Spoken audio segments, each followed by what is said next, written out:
Сәлем достар, каналыма қош келдіңіздер. Бүгін сіздерге самсаның дайындалу жолымен бөлісетін боламын.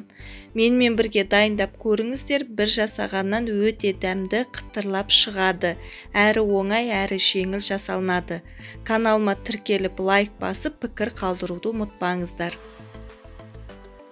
Бізге қажетті заттар: қамырына ұн, жылы су, тұз. Ал салмасына керек заттар: қара бұрыш, тұз, дәміне қарай, пияз және тартылған ет қажет болады. Ең алдымен ыдысымызға ұнымызды илегіштен өткізіп аламыз. 1 стакан жылы суды 1 шай қасықтай мөлшермен тұз саламыз, жақсылап араластырамыз. Осы тұзды суымызды ұнымызға аз-аздан құя отырып, венчикпен араластырып, арасында венчикті алып, қолымызбен қамырымызды жақсылап илеп аламыз.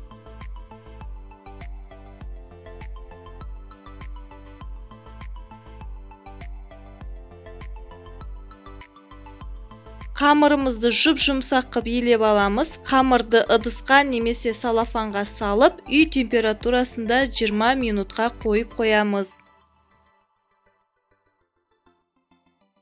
Келесі таза ыдысымызға тартылған ет, пиязымызды салып, дәміне қарай тұз, қара бұрыш салып, қолымызбен жақсылап араластырып аламыз.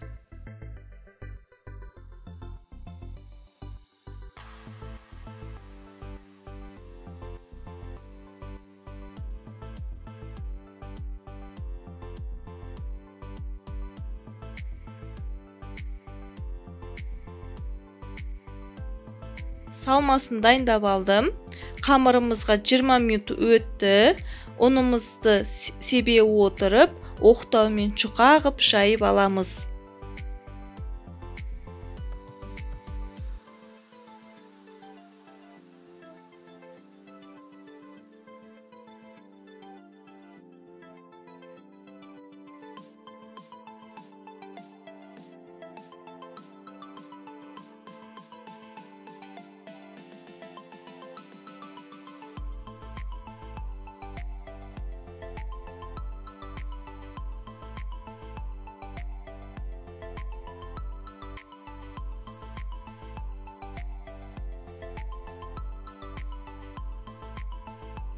Сары майды менде ертілген сары май жағып жатырмын. Майлылығы 82%, міндетті түрде 82%-дық болу керек. 60%-дықты қолдануға болмайды, қытырлап шықпайды. Майымызды жұқағып жағамыз. Көп жағудың қажеті жоқ. Барлық жеріне жағып шығамыз да қамырымызды видеодағыдай ораймыз. Тарелкеге ұн сеуіп, қамырымызды қойып, салафанға жауып, мұздатқышқа 20 минутқа қоямыз. Сіздер тоңазытқышқа 30 минутқа қойсаңыздар болады. Мінекей 20 минут өтті. Қамырымызды алып, кіші бөліктерге бөлеміз.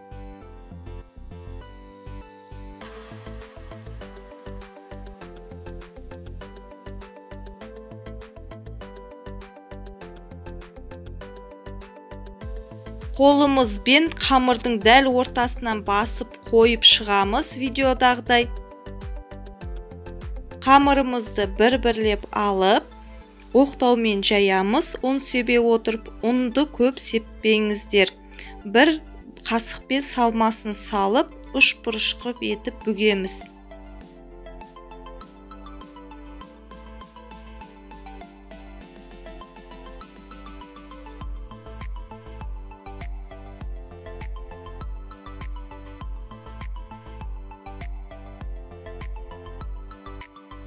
Осылай міне видеодағыдай төңкеріп қоямыз. Келесі барлық қамырды осылай ұш-бұрыш қып бүгіп, басып, шет-шетінен басып жасап шығатын боламыз.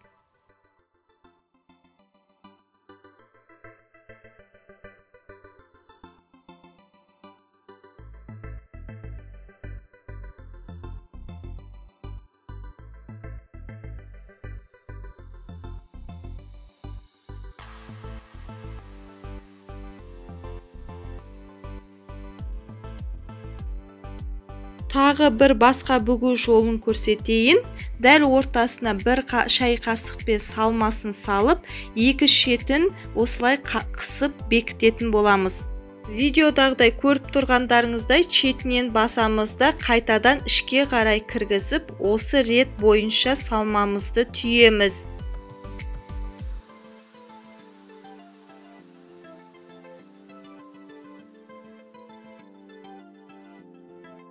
Түйу барысы түсінікті болу үшін тағы да бір мәрте көрсетемін.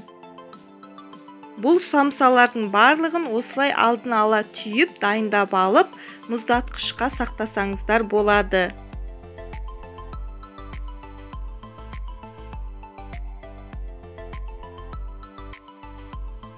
Жұмыртқаның сары уызын алып, самсаның бетіне осылай жағып шығамыз. Сонда самсамыз қызарып, әдемі болып пісетін болады. Қалауларыңыз бойынша мак және кунжут сепсеңіздер болады. Мен кунжут септім. 180 градуста 30-40 минутта өзіңіздің пешіңізге қарай қызарғанша самсамызды пісіріп аламыз. Самсаларымыз дайын болды. Өте керемет дәмді болып шыққан, қатпарлығы сондай керемет қытырлап шыққан.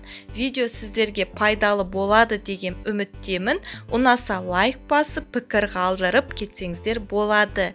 Алда тағы да рецепттер болады. Мені жоғалтып алмас үшін тіркеліп алыңыздар. Назарларыңызға рахмет.